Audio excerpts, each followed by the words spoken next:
Hopefully ये sessions जो है हमारे अच्छे जाएंगे, आप लोगों को भी कुछ नया सीखने मिलेगा, मुझे भी कुछ नया सीखने मिलेगा। तो आज का जो हमारा पहला जो क्लास है वो बेसिकली इस चीज के ऊपर है कि ऑप्शंस जब हम ट्रेड करते हैं या शेयर मार्केट में, मान लीजिए कि मेरे को कुछ भी नहीं पता है, मैं ना एकदम अननोन हूँ, मुझे कुछ भी नहीं पता है, तो मुझे ऑप्शंस का इंट्रोडक्शन कैसे होगा, ऑप्शंस होता क्या है, एक्सपायरी क्या होती है, प्रीमियम क्या होता है, डिस्काउंट क्या होता है, टाइम वैल्यू क्या होता है, कॉल पुट का नेचर क्या होता है, intrinsic value, at the money, बहुत सारी ऐसी टर्म्स होती हैं जो हम डे टू डे में यूज तो करते हैं। कई सारे लोग बहुत स्पीडली उसको यूज कर लेते हैं, ऐसा होगा वैसा होगा, इसमें इतनी टाइम वैल्यू है, इसमें उतना है, इस ये यहाँ तक जाएगा तो उसका भाव ये हो जाएगा। लेकिन कई सारे लोगों को ये चीजें नहीं समझ में आती हैं, तो वहां से एकदम स्टार्ट करते हैं। तो मैं ना शेयर मार्केट को अभी साइड में रखते हुए एक सिंपल एग्जांपल से स्टार्ट करता हूँ, तो आपको ना ये सारी चीजें समझ में आने लगेंगी कि भाई एक्चुअली किस तरीके से ये सिस्टम वर्क करता है। ठीक है, और जो भी चीजें आप लोगों को नहीं समझ में आएंगी तो उसके लिए will discuss, so don't worry about it. तो लेट अस स्टार्ट विद एक सिंपल से एग्जांपल, और उसी एग्जांपल को आगे आगे आगे आगे बढ़ाते चलेंगे। और जैसे जैसे आगे बढ़ाएंगे तो वैसे वैसे आपको सारी टर्मिनोलॉजी समझ में आती रहेगी। तो मान लेते हैं दो लोग हैं, एक ए बंदा है और एक बी बंदा है। दो लोग हैं, इन दोनों लोगों के अपने अपने लाइफस्टाइल है, अपने अपने एस्पिरेशंस हैं, अपना अपना उनको कुछ ना कुछ करना है। तो ए जो है वो समवॉट एक हायर लोकेलिटी में रहते हैं। मान लीजिए ये ए की एक लोकेलिटी है जिसमें उनका एक अच्छा खासा सा फ्लैट है, और ये समवॉट लोअर लोकेलिटी में बी जो है वो रह रहा है, तो वहां पे उनका वो हो सकता है रेंट पे रहते हो या जो भी हो। तो बी का एक एस्पिरेशन है कि मुझे इसमें मूव करना है, ए का एस्पिरेशन है कि मुझे अब फ्लैट से बंगलो में जाना है। तो अपने अपने सबके थॉट्स हैं। तो आज हम ए और बी के बीच में एक डिस्कशन करते हैं। मान लीजिए ए के पास में एक फ्लैट है जिसको बी परचेज करना चाहता है। थोड़ा राउंड फिगर्स में ही नंबर ले लेते हैं, ऑल दो हम ऐसा समझते हैं। तो ये जो फ्लैट है उसका कॉस्ट मान लेते हैं 10 लाख रुपीज है। ठीक है, ऑल दो 10 लाख रुपीज में आजकल कुछ भी नहीं मिलता है, इतना तो डिपॉजिट लग जाता है, बट ठीक है समझने के लिए हम एग्जाम्पल कोई सा भी ले लेते हैं। सो ए के पास में मान लो एक फ्लैट है जो 10 लाख रुपीज का है, और बी जो है वो ये फ्लैट जो है वो बाय करना चाहता है। तो बी ने एक सिंपल सा प्रोसेस किया। बी ए के पास गया, वाया ब्रोकर या कोई भी है, ए के पास गया, उसने बोला कि भाई मेरे को आपका फ्लैट बहुत अच्छा लगा, मुझे ये फ्लैट परचेज कर। सबसे पहले केस की बात करते हैं। तो बी ने ए को जाके बोला कि यार मुझे ना आपका फ्लैट जो है ये बहुत अच्छा लगा, मुझे परचेस करना है। तो ए ने बोला ठीक है कर लो, इसका प्राइस 10 लाख रुपीज है। तो बी ने क्या किया, चलिए ये लीजिए 10 लाख रुपए। तो बी ने ए को 10 लाख रुपीज दे दिए। ठीक है, और ए ने बी को फ्लैट दे दिया कि ये फ्लैट की ओनरशिप आपकी हो गई। तो इसको हम लोग बोलते हैं सिंपल सा इक्विटी ट्रांजेक्शन, जो कि होता है हमारा कैश ट्रांजेक्शन जो हम लोग बोलते हैं। ठीक है ना। तो शेयर मार्केट में सबसे पहली चीज जो हम इनकॉर्पोरेट करते हैं that is a cash transaction. तो एक पूरा सा बहुत बड़ा सा सेल लगा हुआ है। ठीक है, बहुत सारी अलग अलग कंपनीज हैं, और उन अलग अलग कंपनीज के अपने अपने कुछ प्राइस है। लेट्स से एसबीआई है मान लीजिए, जिसका प्राइस 700 प्लस कुछ चल रहा है। मान लीजिए एचडीएफसी बैंक है जिसका प्राइस लेट्स से 1400 प्लस कुछ चल रहा है। ठीक है, तो ऐसे अलग अलग बहुत सारी कंपनीज हैं। तो बी जो है उसने कोई भी एक कंपनी का शेयर चूज किया, उसका प्राइस चल रहा है, उसको जितनी भी क्वांटिटी लेनी है उसने डाली, उतना पैसा ट्रांसफर किया, और उतने जो शेयर्स हैं वो उसने ले लिए। That is a simple equity transaction जो यूजुअली सब लोग करते ही हैं, और हर जगह डे टू डे लाइफ में जो हम करते हैं, सामान खरीदने जाते हैं, सब्जी खरीदने जाते हैं, कोई मॉल में शॉपिंग करने जाते हैं, ये सारे कैश ट्रांजेक्शन ही होते हैं। हमने एक जगह पैसा दिया, दूसरी जगह उस चीज की ओनरशिप ले ली। That is the simplest transaction. दूसरा जो केस है वो ये होता है, मान लीजिए बी ने ए के पास गया कि I am interested in this flat. A ने कहा इसका प्राइस 10 लाख रुपीज है। तो बी ने कहा यार मेरे को फ्लैट तो पसंद आ गया, लेकिन ना मैं इसको 1 महीने के बाद लूंगा।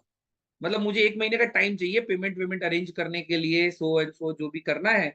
तो मुझे ना 1 महीने का टाइम चाहिए, या 30 डेज का टाइम चाहिए, या 15 डेज का टाइम चाहिए, वट एवर, कि विद इन 15 डेज में ये ओनरशिप ले लूंगा, या विद इन 30 डेज में ये ओनरशिप ले लूंगा।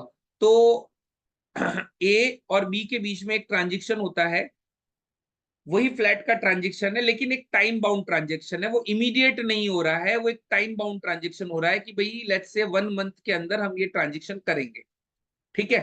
सो ए ने बोला कि यार देखो तुम इमीडिएट तो मुझे ये फ्लैट दे नहीं रहे हो, मतलब इमीडिएट तो तुम पैसा दे नहीं रहे हो, तुम पैसा देने वाले हो 1 महीने के बाद। तो इस एक महीने में देर माइट पॉसिबल कि यार मेरे को तो लूज हो जाएगा। मान लो अभी आपने 10 लाख रुपीज मुझे दे दिया और ये 10 लाख रुपीज मैं सिंपल बैंक में भी रख दूं, तो एक महीने में मुझे 1000, 2000, 5000 जो भी होगा, मुझे इसमें कुछ ना कुछ अप्रिसिएशन मिलेगा, है ना, इंटरेस्ट मिलेगा। या मान लीजिए ये मैंने कहीं इन्वेस्ट कर लिए तो मुझे वहां पे कुछ बोनस मिलेगा। या मुझे आगे जो प्रॉपर्टी खरीदनी है, वो प्रॉपर्टी आज सस्ती है, एक महीने बाद हो सकता है महंगी हो जाए, तो मैं वहां पे 10 लाख रुपीज टोकन दे के कुछ ना कुछ करके अपना बुकिंग कर सकता हूँ।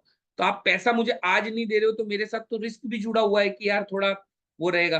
तो इन दोनों ने म्यूचुअली ऐसा डिसाइड किया कि अच्छा एक काम करते हैं, आप एक महीने का मुझे टाइम दीजिए, जिस टाइम में मैं आपको फुल पेमेंट कर दूंगा, और मैं इस 10 लाख के ऊपर आपको 5000 रुपीज एक्स्ट्रा दे देता हूँ, सो दैट आपको भी ये ना रहे कि भाई टाइम ज्यादा लग रहा है और आपको ऐसा ना लगे कि यार इस 10 लाख के ऊपर मुझे इंटरेस्ट या कुछ ना कुछ लॉस होता। ये जो ट्रांजेक्शन होता है ना, इस ट्रांजेक्शन को हम अपने शेयर मार्केट की टर्मिनोलॉजी में बोलते हैं फ्यूचर ट्रांजेक्शन। ठीक है। अब फ्यूचर ट्रांजेक्शन में क्या हो गया, एक तो प्राइस जो उसकी इंक्लूडेड है, इसको हम लोग बोलते हैं स्पॉट प्राइस। क्या बोलते हैं? Spot price. कि भाई ये तो अभी रेट चल रहा है, करंट रेट ये चल रहा है, और ये जो 5000 एक्स्ट्रा दिया है इसको हम लोग बोलते हैं प्रीमियम। क्या बोलते हैं? प्रीमियम। कि भाई ये ना 5000 रुपीज जो है वो आपने प्रीमियम दिया है, और ये 10 लाख रुपीज और ये प्रीमियम मिलके इसका प्राइस हो जाएगा 10.05 लाख। इसको हम लोग बोलते हैं फ्यूचर प्राइस। क्या बोलते हैं? Future price. ठीक है, इसको हम लोग क्या बोलते हैं? Future price. और जो टाइम ड्यूरेशन डिसाइड किया गया है कि भाई एक महीने के अंदर अंदर ये ट्रांजेक्शन करना है, इसको हम लोग बोलते हैं एक्सपायरी। क्या बोलते हैं? एक्सपायरी। कि भाई ये टाइम फ्रेम के अंदर अपन को ये डील करनी है, अगर ये टाइम फ्रेम में हम लोग डील कर लेते हैं तो ठीक है, ये हमारा डेड एंड है कि इस तारीख तक हमको ये डील को क्लोज करना है। तो कैश ट्रांजेक्शन में ना तो कोई टाइम इन्वॉल्व था, ना कोई प्रीमियम इन्वॉल्व था, ना दो अलग अलग प्राइसेस थे। सिंपली वो गए, एक प्राइस था, वो प्राइस दिया, काम खत्म हो गया। फ्यूचर ट्रांजेक्शन में क्या होता है, दोनों के बीच में तीन चार अलग अलग चीजों के ऊपर एग्रीमेंट हो गया। पहला, कितने समय में ये ट्रांजेक्शन करना है, नंबर वन। नंबर दो, मैं आपको टाइम दे रहा हूं तो वही पैसे मैं क्यों दूं, मुझे उस पैसे के लिए एक एक्स्ट्रा रिनमरेशन भी चाहिए, तो उसको हमने बोल दिया प्रीमियम। तो जो एक तो था स्पॉट प्राइस, दूसरा था प्रीमियम, दोनों को मिला के एक वैल्यू जो बन के आई, that is the future price. और जो टाइम डिसाइड किया गया उस ट्रेड को करने के लिए कि हम इतने समय के अंदर अंदर कर लेंगे, उस टाइम को हम लोग बोलते हैं एक्सपायरी। उस टाइम को क्या बोलते हैं हम लोग? एक्सपायरी। कि भाई ये हमारा डेड एंड है। निफ्टी के जो फ्यूचर्स और जो भी स्टॉक्स है, उनके जो फ्यूचर्स की जो एक्सपायरी होती है, वो एक्सचेंज ने डिसाइड कर रखी है। अब देखो, एक्सचेंज जो है हमारा, जो एनएससी है, बीएससी है, वो क्या करता है, वो ये सब चीजें डिसाइड करता है कि भाई ऐसे रैंडम कोई भी दो आदमी मिलेंगे, एक तरीके से ना मार्केट प्लेस हो गया। निफ्टी, बैंक निफ्टी जो है ना, सॉरी एनएससी बीएससी जो है, वो एक मार्केट प्लेस की तरह हो गया। तो वो क्या करता है कि हर एक चीज का टाइम डिसाइड कर लेता है कि अच्छा ये आपको सौदा करना है तो टाइम ये रहना चाहिए, प्रीमियम ऐसा होना चाहिए, क्योंकि इसमें तो फिर कोई भी कितना भी मांग सकता है। तो ये जो एनएससी बीएससी जो हमारे एक्सचेंज होते हैं, वो टाइम उन्होंने स्टॉक्स के लिए जो डिसाइड कर रखा है, वो डिसाइड कर रखा है हर एक मंथ के एंड का लास्ट थर्सडे। जो मंथ का जो लास्ट थर्सडे जो रहता है, वो ऐसा आज अभी डिसाइड कर रखा है कि जो भी एक्सपायरी है किसी भी करंट मंथ की, वो महीने के लास्ट थर्सडे के अंदर हम लोग उसको जो है वो सेटल कर देंगे। जैसे आज थर्सडे था, आज इस मंथ का सेकेंड थर्सडे है, इसके बाद 21, और उसके बाद में जो है वो हमारा हो जाएगा 28 March, which is the monthly expiry जिसको हम लोग बोलते हैं। तो सारे फ्यूचर ट्रांजेक्शन के लिए सिर्फ मंथली एक्सपायरी होती है। ठीक है। निफ्टी की मैं बात कर रहा हूँ, और निफ्टी के रिलेटेड जो स्टॉक्स है उनकी मैं बात कर रहा हूँ। अभी तो अलग अलग एक्सपायरीज हो गई हैं, सेंसेक्स की अलग होने लग गई, बैंकेक्स की अलग होने लग गई, फिर निफ्टी की अलग होने लगी। लेकिन अभी हमारा जो पूरा जनरल डिस्कशन है वो निफ्टी के परस्पेक्टिव में ही रहेगा, और सारी स्ट्रेटेजीज भी निफ्टी के परस्पेक्टिव में ही रहेंगी। ऑल्दो फिर उसको आप बैंक निफ्टी वगैरह में इंप्लीमेंट कर सकते हो by create your own logic, but अभी ऑल्दो हम लोग बेंचमार्किंग निफ्टी को लेके करेंगे। तो जो थर्सडे रहता है वो फ्यूचर ट्रांजेक्शन के लिए एक एक्सपायरी की तरह डिसाइड किया गया है। तो ये एक फ्यूचर ट्रांजेक्शन होता है कि इस तरीके से इसको प्लेस आउट किया जा सकता है। अब तीसरा जो इंपॉर्टेंट केस जो है वो क्या होता है, वो अच्छा, फ्यूचर ट्रांजेक्शन में कभी कभी क्या होता है, मान लीजिए ऐसा हुआ कि ए का जिस जगह पे मकान है, ए का जहां पे फ्लैट है, अभी छोटा सा एक थोड़ा सा रिलेवेंट एक एग्जांपल और देता हूँ, इसको थोड़ा सा ऐड करता हूँ। तो ए का जहां पे मकान है, तो ए को तो उस लोकेलिटी के बारे में सब कुछ पता है। तो ए को ऐसा है कि वो बिल्डिंग में ना बहुत सारे लड़ाई झगड़े होते हैं, और वो बिल्डिंग में बहुत तनातनी है। अब बी को तो मालूम नहीं है, बी को तो एस्पिरेशन है बढ़िया घर अच्छा दिख रहा है, उसको तो मालूम नहीं है कि इंटरनली बिल्डिंग में क्या चल रहा है, पॉलिटिक्स चल रही है, लड़ाई झगड़े हो रहे हैं, और ए का मन नहीं कर रहा, ए खुद भी उसको एक्चुअली बेचना चाह रहा था। फॉर्चुनेटली बी आया कि यार भाई आपका फ्लैट बहुत अच्छा है, मेरे को तो ये फ्लैट खरीदने की इच्छा हो रही है। तो ए ने बोला कि 10 लाख रुपीज है। तो बी ने बोला यार मेरे को तो 1 महीने का टाइम चाहिए।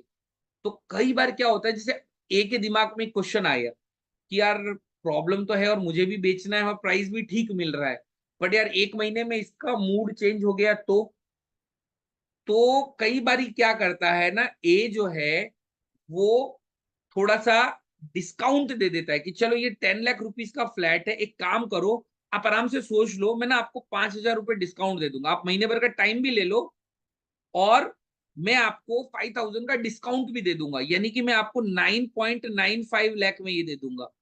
ए ऐसा क्यों कर रहा है? क्योंकि इंटरनली कुछ प्रॉब्लम है, इंटरनली कुछ प्रॉब्लम है जो बी को मालूम नहीं है।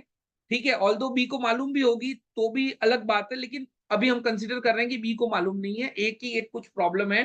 सो व्हाट ए सजेस्ट कि यार मैं क्या करता हूं कि इसको आपको दे भी देता हूं, और चलो आपको 1 महीने का टाइम भी दे दिया, और मैं कुछ 5,000 रुपीज डिस्काउंट दे देता हूँ। तो यूजुअली क्या होता है कि ये जो डिस्काउंटेड रेट रहती है, ऐसा बहुत कम देखने मिलता है, लेकिन कभी कभी कोई चीज अपने स्पॉट प्राइस से जो उसका फ्यूचर प्राइस है वो थोड़ा सा नीचे भी होता है, और उसको हम लोग बोलते हैं डिस्काउंट। क्या बोलते हैं? डिस्काउंट। अब ऐसा होने की बहुत सारे रीजंस हो सकते हैं। एक ये हो सकता है कि लोगों का बाइंग इंटरेस्ट खत्म हो रहा है। एक ये हो सकता है कि वो कंपनी कुछ डिविडेंड विविडेंड दे रही है, तो वो डिविडेंड स्पॉट में से डिडक्ट होना है, तो फ्यूचर में पहले से उसका प्राइस रिफ्लेक्ट हो रहा है। जैसे सपोज कीजिए कि फ्लैट 10 लाख रुपीज का है, तो मुझे तो पूरा फ्लैट पसंद आया, लेकिन उस फ्लैट में से सोफे जो है वो मैं अलग से बेचने वाला हूँ, सोफे जो है वो मैं उसको देने ही नहीं वाला हूँ। तो बंदे ने क्या किया कि अच्छा ये जो सोफे वगैरह जो लगे हुए हैं ये तो ये अलग से सेल करने वाला है, जिसका उसको 50,000 अलग से मिलने वाला है। तो क्या करता है कि भैया फ्लैट का कॉस्ट 9.5 लाख करो, क्योंकि सोफे तो तुम अलग बेचने वाले हो। मैंने तो 10 लाख में इसलिए चूज किया था क्योंकि इसमें सोफे भी थे। तो वो एक तरीके से जब कंपनी डिविडेंड वगैरह देती है, तो क्या होता है ना कि वो डिविडेंड का जो भी आदमी फ्यूचर में लेने आ रहा है, तो उसको तो मालूम है कि ये पैसा उसको अलग से मिलने वाला है, तो मैं पूरा क्यों दूं। तो कई बार डिविडेंड की वजह से, कई बार रिजल्ट्स वगैरह के एस्पिरेशन में कि यार रिजल्ट खराब आने वाले हैं, तो लोग उसका फ्यूचर प्राइस पहले से प्रिडिक्ट करते हैं कि गिरने वाला है, तो फ्यूचर्स में उसकी सेलिंग्स ज्यादा होने लग जाती हैं। तो कई बार क्या होता है कि उसकी करंट प्राइस से थोड़ा नीचे भी अलग अलग रीजंस की वजह से हो सकता है, तो उसको हम लोग बोलते हैं डिस्काउंट। 95% ऑफ द केसेस में आपको प्रीमियम ही मिलेगा। कुछ वर्स्ट केस ऐसे हो सकते हैं जब आपको डिस्काउंट भी मिल सकता है। तो ये तो बेसिकली फ्यूचर्स और कैश का ट्रांजेक्शन होता है। हमारा डिस्कशन ऑफ टॉपिक ये नहीं है, हमारा डिस्कशन ऑफ टॉपिक जो है वो ये है, केस नंबर थर्ड, ऑप्शंस। ठीक है, हम हमारी सारी स्ट्रेटेजी में सिर्फ ऑप्शंस का ही यूज करेंगे। मेरा एक बेसिक सा प्रिंसिपल है, मैंने फ्यूचर्स में बहुत बार काम किया है, फ्यूचर्स के साथ हेजिंग भी करी है, बहुत सारे इंप्लीमेंटेशन भी किए हैं, लेकिन over a period of time मैंने ये चीज देखा है कि मुझे फ्यूचर्स में मुझे पर्सनली उतना ज्यादा बेनिफिट नहीं हुआ। और ऑप्शंस में there are so many opportunities to earn the money. So मैं हमेशा एक टैगलाइन ऐसी अपने थंब रूल ऐसा एक बना के रखा है कि फ्यूचर का कोई फ्यूचर नहीं है, ऑप्शंस में बहुत सारे ऑप्शंस हैं। तो हम जो सारी चीजें डील करेंगे वो ऑप्शन में करेंगे, और उसमें सबसे पहला जो ऑप्शन है, जो फायदा है, वो ये है कि वीकली ऑप्शंस मिलते हैं।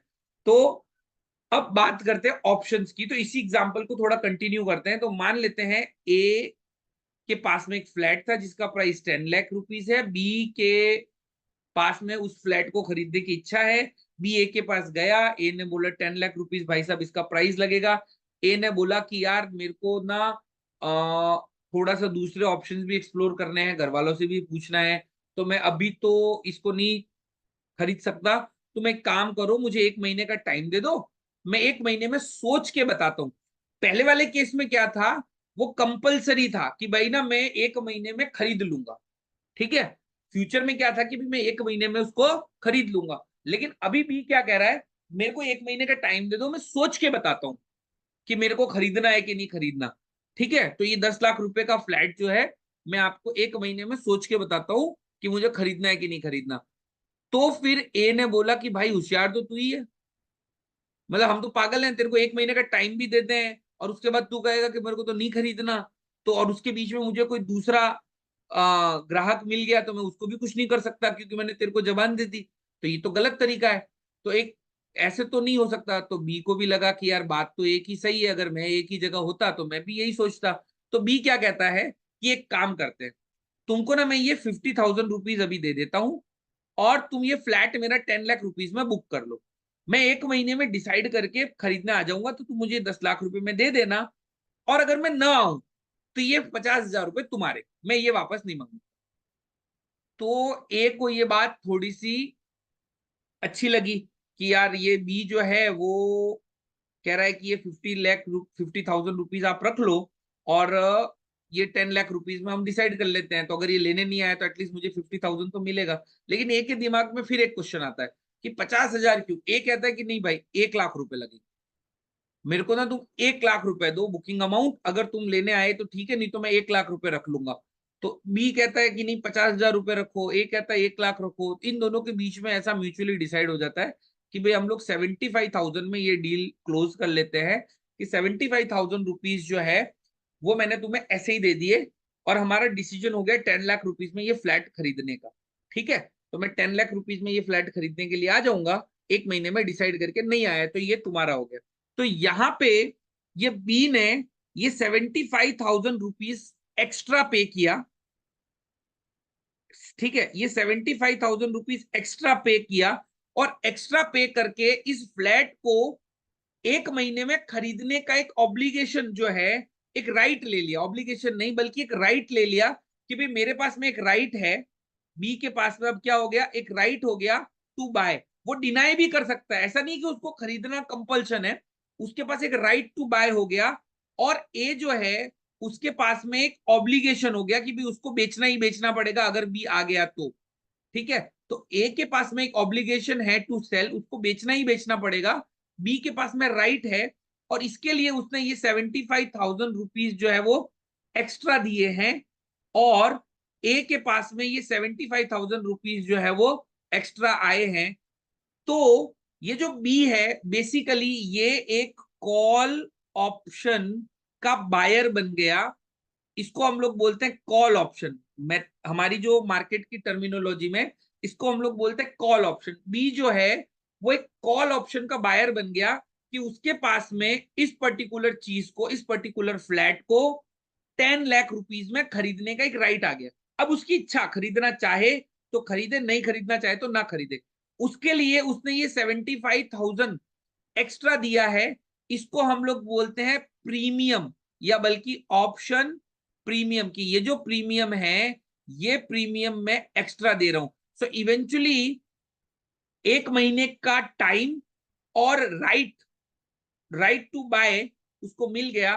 तो इसके लिए उसने क्या कहा, एक तो स्पॉट प्राइस डिसाइड करी गई, इसको हम लोग ने बोल दिया स्पॉट कि इस भाव पे डिसाइड होगा, प्लस हमने एक अमाउंट डिसाइड किया कि ये अमाउंट जो है वो हम लोग एक्स्ट्रा देने वाले हैं।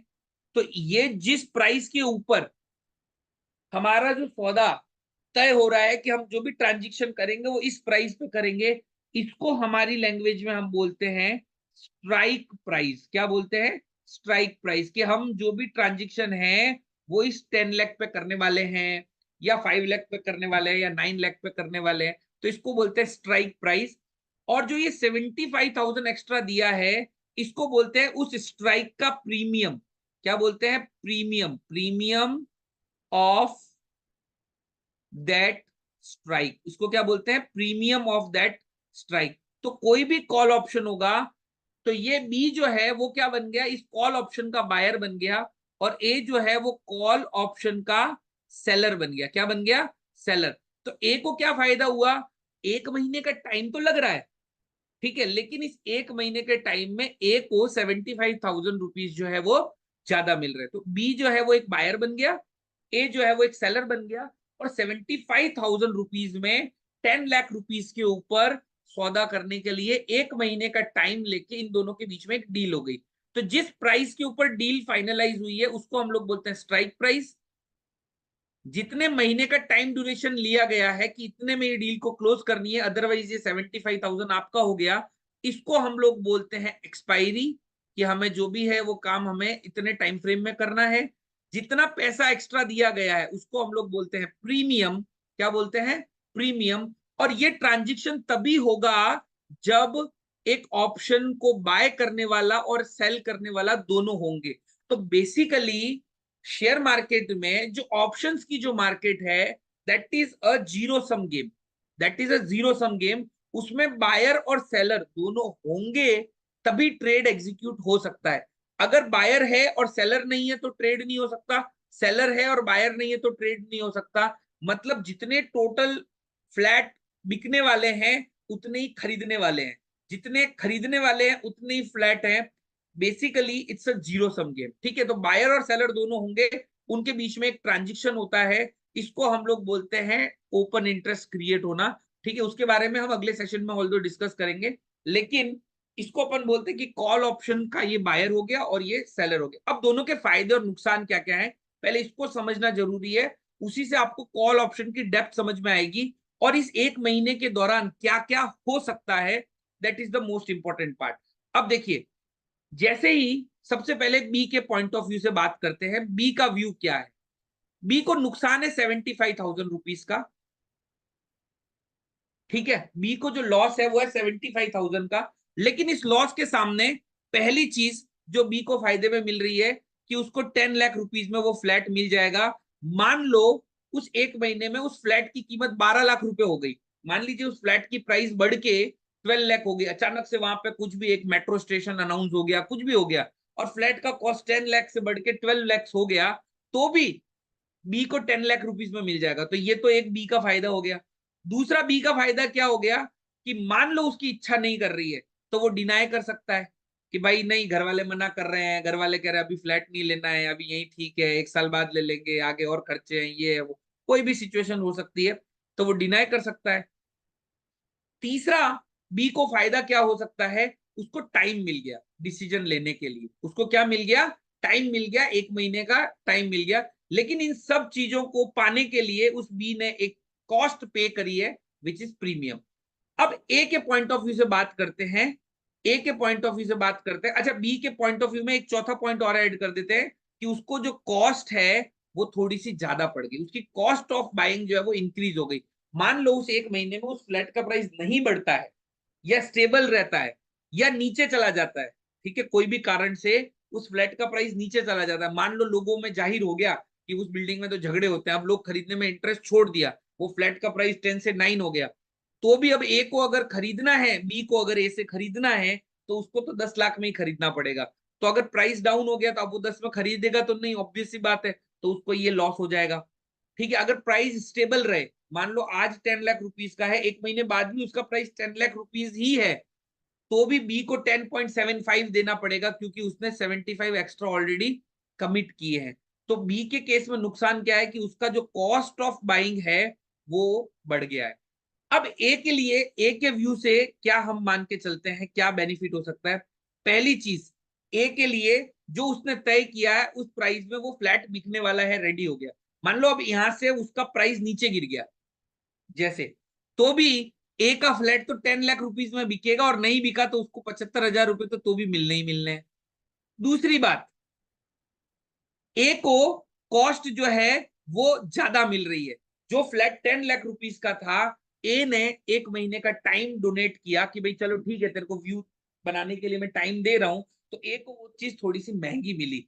ठीक है, तीसरी जो प्रॉब्लमेटिक सिचुएशन है ए के लिए, ये तो दोनों फायदे की बात हो गई, लेकिन नुकसान की बात क्या हो गई कि इस दौरान अगर फ्लैट का प्राइस बढ़ गया, जैसे गिरने पे ए बी का तो पैसा चला जाएगा, वैसे प्राइस बढ़ गया, मान लीजिए 12 लाख हो गया, 13 लाख हो गया, तो भी ए को उसे 10 लाख रुपीज में ही सेल करना पड़ेगा क्योंकि वो ऑब्लाइज्ड है, उसको उसके ऊपर ये ऑब्लिगेशन है कि उसको ये बेचना ही पड़ेगा।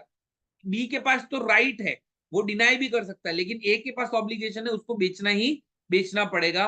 और चौथा सबसे जो डिसएडवांटेज वाली जो चीज है वो ए के लिए क्या है कि भाई ए के पास में जो है वही 75,000 से ज्यादा और दूसरा कोई अप्रिसिएशन नहीं है। इससे ज्यादा जो है उसको पास में अप्रिसिएशन नहीं है, मतलब 10.75 है, इवेंचुअली उसको अपना फ्लैट जो है वो देना ही देना पड़ेगा। ठीक है, तो ये तो ए और बी के पॉइंट ऑफ व्यू से फायदे और नुकसान हो गए। तो इन फायदे और नुकसान को अगर हम हमारी टर्मिनोलॉजी में समझें तो क्या होता है कि अगर कोई एक ऑप्शन बायर है, मान लीजिए कॉल ऑप्शन बायर है, तो मान लीजिए उसने 22,000, अभी निफ्टी का जो स्पॉट प्राइस है 22,000 का, मान लीजिए कि उसने कॉल ऑप्शन जो है उसका उसने मान लीजिए 200 रुपीज प्रीमियम दिया, 200 रुपीज प्रीमियम दिया, तो इवेंचुअली उसको 22,000, ये तो स्ट्राइक था जिसके ऊपर डिसाइड किया गया था, प्लस 200 रुपीज जो कि प्रीमियम है, तो उसको इफेक्टिव प्राइस 22,200 पड़ गई। इफेक्टिव प्राइस जो है वो 22,200 जो है वो उसको पड़ेगी। सेम वे इसका मतलब क्या हो गया कि देखिए जो बाय कर रहा है वो क्या चाहता है कि फ्लैट का प्राइस बढ़ जाए। बी क्या चाहता है, बी ये चाहता है कि जब मैंने ये सौदा डिसाइड किया 10 लाख रुपए में, मैं 75,000 रुपए क्यों एक्स्ट्रा दे रहा हूं, ताकि अगर इस एक महीने के दौरान इस फ्लैट का प्राइस बढ़ जाए तो भी मुझे सस्ती रेट में मिल जाए। तो बी क्या चाहता है कि फ्लैट के प्राइस अब बढ़ जाए ताकि उसको अंदर से लगे कि यार नहीं अच्छा किया मैंने 75,000 रुपए दे दिया। अगर फ्लैट के प्राइस वही रहे तो बी को तो यही लगेगा ना यार मैंने 75 एक्स्ट्रा दे दिया, या कम हो गए तो भी प्रॉब्लम है। तो बी चाहता है कि वो बढ़े, लेकिन उसने डिसाइड जरूर 10 लाख रुपीज में किया है, लेकिन मान लीजिए इसका प्राइस बढ़ के 10.5 हो गया, एक महीने बाद इसका प्राइस बढ़ के 10.5 हो गया, तो क्या बी को फायदा होगा? क्या बी को फायदा होगा? एक महीने का उसने टाइम तो ले लिया, लेकिन क्या बी को फायदा होगा? नहीं होगा, क्योंकि बी ने ऑलरेडी 75,000 उसमें एक्स्ट्रा दे रखा है। ठीक है, अगर उसका प्राइस 10.75 हुआ तो क्या बी को फायदा होगा? नहीं होगा। ऑल्दो प्राइस टू प्राइस हो गया, लेकिन फायदा नहीं होगा, बल्कि उसको एक महीने की टेंशन जो रही वो अलग। उसका प्राइस जब 10.75 से राइज होएगा तब उसको फायदा होगा। सेम वे अगर उस फ्लैट का प्राइस 10 लाख रुपीज ही रहा तो ए को फायदा होगा, ऑब्वियस ही होगा, उसको 75,000 रुपए तो एक्स्ट्रा मिल गए। अगर मान लीजिए 10.5 हो जाता है तो भी ए को फायदा होगा, बिल्कुल होगा, तो भी उसको 25,000 रुपीज एक्स्ट्रा मिल गए। अगर 10 की जगह 9 लाख हो गए तो फायदा होगा, बिल्कुल होगा, ए का फ्लैट बिकेगा नहीं लेकिन उसको 75,000 तो मिल गए। अगर उसका प्राइस 8 लाख हो गया तो उसको फायदा होगा, बिल्कुल होगा, क्योंकि उसको 75,000 तो मिल गए, ऑल दो उसका फ्लैट बिका नहीं। मान लीजिए 12 लाख हो गया तो फायदा होगा नहीं, उसको 1.25 लाख रुपीज का लॉस होगा। 13 लाख हो गया तो क्या उसको फायदा होगा? नहीं, उसको 2.25 लाख रुपीज का लॉस हो गया। तो अब इसको अगर ऑप्शन सेलर और बायर की तरफ से समझने की कोशिश करें तो एक बहुत सिंपल सी चीज आपको, और ये चीज अगर आपको समझ में आ जाती है तो आपको कॉल और पुट ऑप्शंस के बारे में एक बहुत अच्छी चीज समझ में आ जाएगी। तो मान लेते हैं कि एक कॉल ऑप्शन का बायर है, ये मान लेते हैं कि बायर है, ठीक है। तो इस बायर के लिए क्या है, मान लीजिए ये 10 लाख रुपीज एक प्राइस डिसाइड हुई है और 75,000 जो है वो प्रीमियम डिसाइड हुआ है। ठीक है, 75,000 जो है वो एक प्रीमियम डिसाइड हुआ है, और स्ट्राइक जो डिसाइड की गई है वो की गई है 10 लाख रुपीज। तो 10 लाख रुपीज अगर एक महीने के बाद की बात कर रहे हैं, टाइम जो डिसाइड किया गया है यानी कि एक्सपायरी जो हम कहते हैं वो डिसाइड करी गई है 1 मंथ की। ठीक है, तो प्रीमियम क्या होता है ये आप समझ गए, स्ट्राइक क्या होता है ये आप समझ गए, एक्सपायरी क्या होता है ये आप समझ गए। तो वो एक्सपायरी वाले दिन अगर फ्लैट का प्राइस 10 लाख रुपीज हुआ तो इस बी बंदा जो कि बायर है उसके लिए क्या होगा, बेसिकली उसके लिए तो 75,000 का लॉस ही है, क्योंकि उसने वो 75,000 एक्स्ट्रा दिया है। जब उस फ्लैट का प्राइस 10.75 होगा तब एक्चुअली उसके लिए ब्रेक इवन होगा, क्योंकि उसने तो 10.75 पे किया ही किया है। अगर उस फ्लैट का प्राइस मान लेते 12 लाख हो जाता है तो इसको 1.25 का प्रॉफिट हो गया, 1.25 का प्रॉफिट हो गया, क्योंकि उसने बाय किया है 10.75 में और अभी प्राइस हो गया 12 लाख, तो उसको 1.25 का प्रॉफिट हो गया। एज गोज प्रॉफिट उसका बढ़ता जाएगा। अब मान लीजिए प्राइस रिड्यूस होके 9 लाख हो गया, ठीक है, तो क्या प्राइस 9 लाख हो गया तो बी जो बंदा है वो अब फ्लैट खरीदेगा 10 लाख में, प्राइस तो 9 लाख हो गया, तो 10 लाख में क्यों खरीदेगा? तो वो ऑब्वियस सी बात है क्या करेगा, डिनाई कर देगा। तो इस सारे केस में उसका ये 75,000 जो है वो चला जाएगा। सो ये जो है ना, इसको हम लोग बोलते हैं मैक्स लॉस, जो कि है प्रीमियम का loss in case of option buying. और ये है अनलिमिटेड प्रॉफिट, ठीक है ना, ये हो गया अनलिमिटेड प्रॉफिट। तो जब कोई कॉल ऑप्शन खरीदता है तो इस तरीके का उसके लिए पे ऑफ हो गया।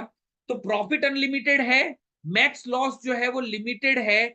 लेकिन प्रॉब्लम क्या है कि प्राइस वो चाह रहा था कि बढ़ जाए फ्लैट की, बढ़ भी गई, फिर भी ये वाला जो जोन है, ये वाला जो जोन है जिसमें प्राइस बढ़ी हुई है, बावजूद उसके उसको नुकसान हो रहा है। प्राइस तो बढ़ी हुई है, लेकिन बावजूद उस बढ़ी हुई प्राइस के भी इस जोन में उसको लॉस हो रहा है। इसको बोलते हैं ब्रेक इवन पॉइंट जो है, ये हमारा ब्रेक इवन हो गया कि यहाँ पे उसका no loss no profit zone है। This is break even point, और इतना ये ब्रेक इवन पॉइंट हो गया। और ये जो फ्रेम है कि उसका जो ब्रेक इवन पॉइंट है, ब्रेक इवन पॉइंट वो इंक्रीज हो गया है, वो आगे चला गया है, ब्रेक इवन पॉइंट जो है वो आगे की तरफ शिफ्ट हो गया है। तो कॉल ऑप्शन जब खरीदते हैं तो फायदा ये होता है कि आपका लॉस जो है वो लिमिटेड है, दैट इज योर फायदा।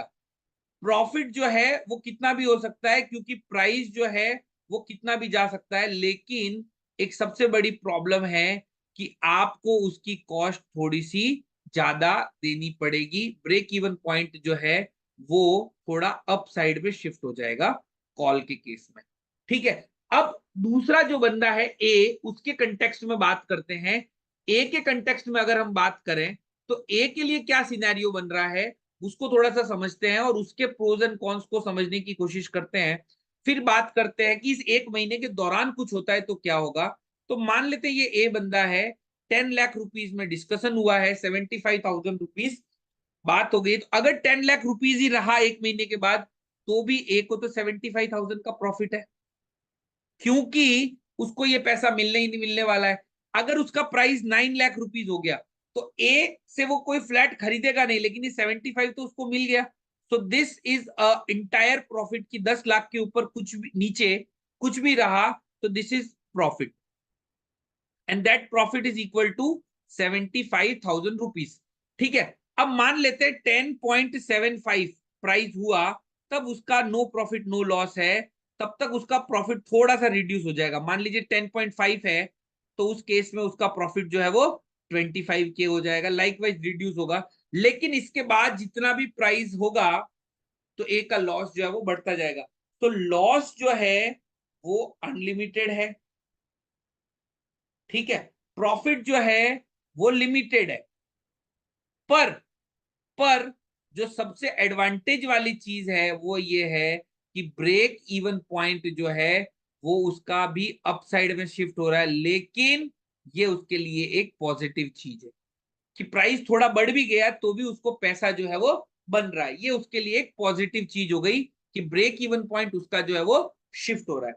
अब बात सबके दिमाग में क्वेश्चन हमेशा से राइज होता है कि भाई यहाँ पे प्रॉफिट लिमिटेड है, यहाँ पे लॉस अनलिमिटेड है, जबकि दूसरे वाले केस में प्रॉफिट जो था वो अनलिमिटेड था, लॉस लिमिटेड था। तो फिर हर कोई आदमी ऑप्शंस खरीदता ही क्यों है, ऑप्शन बेचता क्यों है? खरीदने से ही ज्यादा अच्छी बात है ना, रिस्क मिनिमम है, रिवॉर्ड मैक्सिमम है, तो बेचता क्यों है? और आप बार बार यही सुनते आते हो कि सेलर ज्यादा पैसा कमाता है, सेलर ज्यादा पैसा कमाता है, सेलर ज्यादा पैसा कमाता है। तो फिर इसको बेचने की जरूरत ही क्या, बेचते ही क्यों है भाई, बेचना क्यों है? तो इसको इसलिए बेचा जाता है कि ये वाला जो पार्ट है, ब्रेक इवन पॉइंट, इस पॉइंट को मिटिगेट किया जाए। देखिए, अगर मैं ये प्रिडिक्ट कर लूं कि यार फ्यूचर में पास्ट हिस्ट्री के हिसाब से मैंने कहा कि फ्लैट का प्राइस एक महीने में 25,000 रुपया बढ़ता है, 25,000 बढ़ता है, और कोई मुझे अभी 75 प्रीमियम दे रहा है, तो मैं ये डील करने के लिए मुझे मजा आएगी। हाँ, हो सकता है कि उस महीने कुछ अनएक्सपेक्टेड मूव आ जाए, कोई अनाउंसमेंट हो जाए, लेकिन पास्ट रिकॉर्ड के हिसाब से मैं क्या करूंगा, यार मुझे तो 50,000 ज्यादा मिल रहा है, तो why not, I should go with this deal. तो ऑप्शन सेलर जो होता है वो पास्ट डेटा लॉजिक वो सब चीजें अपना लगाने के बाद में डिसाइड करता है कि भाई इससे ज्यादा प्राइस हो नहीं सकती, तो ये प्रीमियम लेके इस प्राइस को सेटल किया जा सकता है, प्रोवाइडेड कोई अनएक्सपेक्टेड मूव आ जाती है तो अलग बात है। दूसरी सबसे बड़ी बात क्या होती है कि मान लीजिए जो जो जो आपको कोई भी नहीं बता पाता, वो सबसे बड़ी जो सेलर के फेवर में जाती है वो ये होती है कि अगर एक बायर को मान लीजिए कि इस हफ्ते डील नहीं हुई, मान लो कि इस महीने ऐसा हुआ कि प्राइस गिर के 9 लाख रुपए हो गया, ठीक है, तो उसने सोचा कि यार चलो कोई बात नहीं, नियर फ्यूचर में तो बढ़ेगा तब देख लेंगे, ठीक है, उसकी इच्छा है कि भाई चलो अभी प्राइस तो ऐसा हो गया, अभी तो मैं 10 लाख में नहीं ले सकता, तो नियर फ्यूचर में देखते हैं। अब उसने क्या कहा, अभी तो 9 लाख है, तो मैं अब 9 लाख रुपए पे जाके प्लान करता हूं, तो उसको यहाँ पे और एक्स्ट्रा प्रीमियम देना पड़ेगा। फिर तो 75 ऑलरेडी दे चुका है, अब वो 9 लाख में डील करने के लिए उसको फिर एक्स्ट्रा प्रीमियम देना पड़ेगा। मान लो वो कह रहा है कि नहीं 10 लाख जब आएगा तब मैं ले लूंगा, तो इसके लिए फिर एक्स्ट्रा प्रीमियम देना पड़ेगा। तो एवरी टाइम ही has to pay some extra premium. लेकिन ऑप्शन सेलर को एवरी टाइम वो एक्स्ट्रा प्रीमियम ऐड होएगा कि भाई चलो कोई बात नहीं, अभी तो 12 लाख रुपए हो गए, लेकिन मैं इसको ना फिर 10 लाख रुपए पे डील करता हूं, तो उसको कुछ एक्स्ट्रा प्रीमियम फिर मिल जाएगा। तो उसके पास में एक हमेशा से एक एडवांटेज रहता है, वो रहता है रोल ओवर। वो अपनी पोजीशंस को रोल ओवर कर सकता है तब तक जब तक कि वो फेवरेबल ना आए, ठीक है। लेकिन बी को रोल ओवर करने के लिए हर बार नई कीमत चुकानी पड़ती जाएगी, उसको नया पैसा देना ही देना पड़ेगा। तो ए और बी के अपने एडवांटेज और डिसएडवांटेज है। अब मान लेते हैं ये तो एक्सपायरी के पॉइंट ऑफ व्यू से हुआ, पर ये एक्सपायरी और ये जो आज की डेट है उसके बीच में 1 महीने का टाइम फ्रेम है, 1 मंथ का टाइम फ्रेम है। यहाँ पे हमारी एक्सपायरी है और यहाँ पे हमारा डील डिसाइड हुआ है 10 लाख रुपीज का, जिसका प्राइस 75,000 रुपीज हमने प्रीमियम डिसाइड किया है, ठीक है। तो मान लेते हैं 4 दिन के बाद, आफ्टर 4 डेज, एक अनाउंसमेंट आई कि यहां से एक बढ़िया चकाचक हाईवे निकलने वाला, और एकाएक इस फ्लैट का प्राइस राइज हो गया, इस फ्लैट का प्राइस बढ़ के 11 लाख रुपए हो गया। मान लेते हैं कि एक अनाउंसमेंट आई कि यहां से एक हाईवे निकलने वाला है और एकाएक लोगों का बाइंग इंटरेस्ट बढ़ गया और जो फ्लैट का प्राइस है वो 11 लाख रुपीज हो गया। तो जैसे ये फ्लैट का प्राइस 11 लाख रुपीज हो गया, तो ये 11 लाख रुपीज और इसके ऊपर भी कुछ प्रीमियम मिल रहा होगा, क्योंकि अभी तो एक्सपायरी में टाइम है। तो वो देखा गया कि भाई ये जो प्राइस है ना, वो प्राइस बढ़ के 11 लाख रुपीज हो गया है और उसके ऊपर भी 50,000 रुपया प्रीमियम मिल रहा है। क्या मिल रहा है? 50,000 रुपीज जो है वो प्रीमियम मिल रहा है, यानी 11.5। तो बी ने क्या सोचा कि यार एक काम करते हैं, हमने तो ए से डील करी हुई है और अभी उससे महंगे में लोग लेने वाले तैयार खड़े हैं, तो ये क्या करता है, ये जो बी वाला बंदा है वो क्या करता है, इस सी बंदे के पास जाता है कि अच्छा भाई तेरे को 11 लाख में चाहिए और 50,000 रुपया तू प्रीमियम देने के लिए तैयार है, तो तू एक काम कर मेरे से सौदा कर ले 11.5 में, ठीक है। वो इस 11.5 में से 10 लाख इसको दे देता है, ऑलरेडी 75 तो दिए हुए हैं। तो बी को क्या हो गया, 75,000 रुपीज का नेट प्रॉफिट हो गया, ठीक है। प्राइस जैसे ही मूव करी, तो उसकी प्राइस जैसे मूव करेगी, तो प्राइस जैसे ही मूव करी तो उसने क्या किया, किसी तीसरे बंदे के साथ हायर प्राइस पे ये डील कर ली। अभी एक्सपायरी नहीं आई है, लेकिन बीच में ही उसने तीसरे बंदे के साथ में डील कर ली, यानी कि बी जो था वो उस फ्लैट का सेलर बन गया और सी जो है वो नया बायर बन गया। तो बी ने क्या किया, हालांकि बी ने अभी तक खरीदा नहीं था, लेकिन उसके पास राइट तो था खरीदने का। तो उसने क्या कहा कि भाई 11.5 में तू ले ले, मेरे को तो 10.75 में पड़ा था, 10 उसको दे देता हूँ, 75 पहले से दिए हुए हैं, मैं तो हो गया फ्री, मुझे तो 75,000 रुपया मिल गया, तो मैं फ्री हो गया। तो in between the time frame कई बार क्या होता है कि all of a sudden price shoot हो जाएगा। प्राइस जैसे ही शूट होगा, तो जो बी है उसके पास ऑलरेडी राइट है, तो उसने क्या किया, हायर प्राइस और दूसरे प्रीमियम के ऊपर किसी तीसरे बंदे के साथ डील कर ली, ठीक है। और तीसरे बंदे के साथ डील करके ए का पेमेंट चुका दिया और वो तीसरे बंदे के साथ में जो डील करी है, वो हायर जो डिफरेंस आया वो डिफरेंस उसने नेट नेट जो है वो क्रेडिट जो है वो कर लिया। तो इसको अपन क्या बोलते हैं कि भाई जैसे कोई भी आदमी कॉल ऑप्शन खरीदता है और एकदम से मार्केट भाग जाती है, तो उसका प्रीमियम का प्राइस थोड़ा बढ़ जाता है। क्यों बढ़ जाता है? क्योंकि अब उसका स्पॉट प्राइस बढ़ गया है। तो क्या करता है बी ऑप्शन, इन बिटवीन जब उसको ऐसा मौका मिलता है तो वो अपना पोजीशन स्क्वायर ऑफ कर देता है। ऐसा ए के साथ भी हो सकता है। ए के साथ क्या हो सकता है कि मान लीजिए ऑल ऑफ अ सडन वहां से पता चला कि कुछ बैड न्यूज आ गई और प्राइस एकदम से ड्रॉप हो गए कि अब कोई ना वो 10 लाख का फ्लैट 9 लाख में भी खरीदने के लिए तैयार नहीं है। तो ऑब्वियस सी बात है, कोई 9 लाख रुपए में खरीदने के लिए तैयार नहीं है, तो ये 75,000 का जो प्रीमियम है, ये प्रीमियम तो रिड्यूस हो जाएगा। अब कोई 75 क्यों देगा? अब तो कोई कहेगा भाई 25,000 ले लो, काम खत्म करो। तो ए क्या करता है, ए ऐसी सिचुएशन में इसके साथ सौदा कर लेता है कि हाँ चल चल चल ठीक है, 25 तू ऐसा कर ले, मेरे को ये राइट दे दे और खेल खत्म कर दे, तू इसको सेल कर दे। तो ए ने क्या कर दिया कि वो कम प्राइस के ऊपर किसी और से खरीद लिया। कम प्राइस के ऊपर जब प्राइस ड्रॉप हुए तो कम प्राइस पे किसी और के साथ में सौदा कर लिया, उसको खरीद लिया। तो अब क्या होगा कि अगर बी मेरे पास मांगने आया तो मैं सस्ते वाला उसको दे दूंगा, तो मेरे लिए तो फ्री, यानी कि बी को अब देने की जिम्मेदारी उस तीसरे बंदे की हो गई।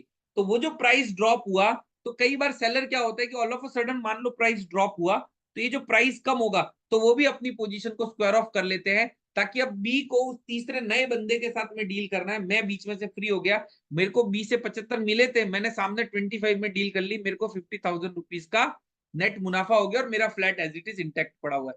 तो इस तरीके से इन बिटवीन भी दोनों लोग अपने ट्रांजेक्शन को स्क्वायर ऑफ कर सकते हैं अगर उनके फेवर्स में जाती है सिचुएशन तो।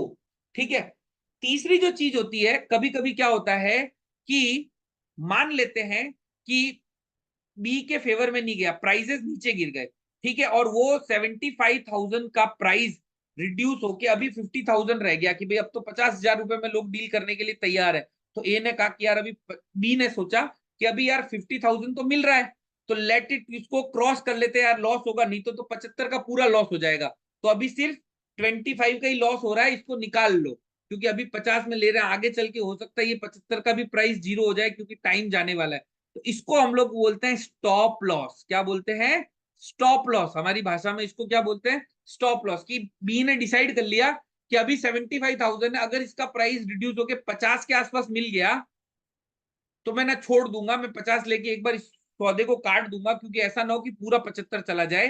तो वो क्या करता है, 50,000 के ऊपर अपना रिस्क कैप कर देता है, इसको बोलते हैं स्टॉप लॉस। ऐसे ही जब प्राइस राइज होता है तो ए को 10.75 में मिल देना है, तो ए डिसाइड करता है कि मान लो 11 लाख रुपए क्रॉस हो गए तो ना मैं काट दूंगा, क्योंकि फिर मेरे को और ज्यादा रिस्क नहीं बढ़ानी है। तो उसने भी 25,000 की एक रिस्क लगा ली, तो उसने क्या कर दिया, उसको भी क्या बोल दिया अपन ने? Stop loss. क्या बोल दिया? Stop loss. ठीक है। तो ये तो प्राइस हो गई कि अभी करंट मार्केट क्या चल रहा है। ठीक है। तो करंट मार्केट चल रहा है 10 लाख रुपीस। इसको मैं थोड़ा समअप करता हूं, फिर मैं आपको in the money at the money थोड़ा लेके चलता हूं। तो करंट प्राइस चल रहा है 10 लाख रुपीस, इसके ऊपर 75,000 का प्रीमियम दिया गया, इसको हमने बोल दिया प्रीमियम। ये हो गया स्ट्राइक। ठीक है। जो करंट प्राइस चल रहा है, इस प्राइस को बोलते हैं एट दी मनी। क्या बोलते हैं? At the money, ATM. जो करंट अभी प्राइस चल रहा है उसको हम लोग बोलते हैं एटीएम, एट द मनी। ये प्रीमियम दिया गया, एक महीने का टाइम डिसाइड किया गया, जिसको हम लोग बोलते हैं एक्सपायरी। एक आदमी ने खरीदा है वो है बी, एक आदमी ने सेल किया है वो है ए। इसके अपने फायदे अपने नुकसान है, इसके बी के अपने फायदे नुकसान है। एक महीने का वेट करने की जरूरत नहीं है, उसके बीच में अगर ए का रिस्क मिटिगेट हो जाता है या ए को रिस्क ज्यादा लग रहा है तो वो अपना ट्रांजेक्शन काट सकता है, और बी भी अपना ट्रांजेक्शन काट सकता है, डिपेंडिंग अपॉन टारगेट और स्टॉप लॉस। ठीक है। जो भी एक टारगेट या स्टॉप लॉस अगर कोई डिसाइड करे तो, और अगर कोई ऐसा ना डिसाइड करे तो उसको रोल ओवर भी कर सकता है। ये तो होती है बात एट द मनी की, कि भाई एट द मनी के ऊपर ये सारी चीजें डिस्कशन करी जाती है। अब थोड़ा सा इस सिनेरियो को आगे लेके चलते हैं। क्या करते हैं कि मान लेते हैं एक हाइपोथेटिकल सिचुएशंस, और उससे ना आपको पूरा ये ऑप्शन का जो जंजाल है सब समझ में आ जाएगा।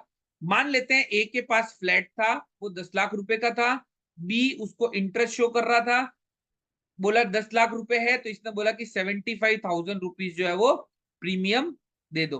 तो एटीएम हो गया ये। ठीक है। अब बी ने बोला कि भाई एक काम करते हैं, 10 लाख नहीं, ये तो 75,000 रुपए तो ज्यादा हो रहे हैं, आने वाले टाइम में प्राइस बढ़ने भी वाले हैं। एक काम करता हूं, मैं ना तेरे से 11 लाख रुपए में ये फ्लैट ले लूंगा। कितने में ले लूंगा? 11 लाख रुपए में। I buy this flat from you on 11 lakh rupees. तो अब आप मुझे सोच के बताओ, एक सिंपल सा मैं आपको क्वेश्चन राइज करता हूं और आप मुझे उस क्वेश्चन का आंसर सोच के बताओ। अगर अगर मान लो हाँ, अगर मान लीजिए 10 लाख रुपीज का फ्लैट था जिसके ऊपर 75,000 कोई बंदा प्रीमियम देने के लिए रेडी था। ओके, अब क्या हुआ, अब क्या हुआ, उस फ्लैट का प्राइस 11 लाख रुपीस हो गया। उस फ्लैट का जो प्राइस है वो 11 लाख रुपीस कर दिया। तो ए अभी भी 75,000 प्रीमियम डिमांड करेगा या उससे कम में एग्री हो जाएगा या उससे ज्यादा डिमांड करेगा?